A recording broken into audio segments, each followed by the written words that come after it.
લાંબા સમયથી ભારે ગરમીનો સામનો કરી રહેલા ગુજરાતવાસીઓને થોડી રાહત મળી છે। છેલ્લા 24 કલાકમાં રાજ્યના મહત્તમ તાપમાનમાં 1.5 થી 2 ડિગ્રી સેલ્સિયસનો ઘટાડો નોંધાયો છે।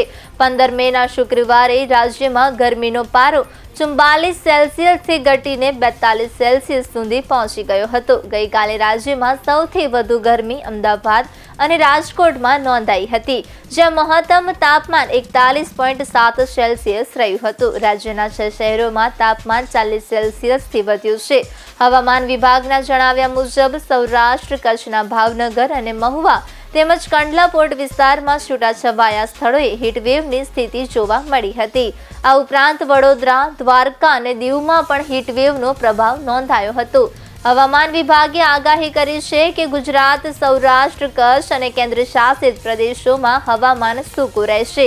આગામી 2 દિવસમાં મહત્તમ તાપમાનમાં 2 થી 3 ડિગ્રીનો વધુ ઘટાડો થઈ શકે છે।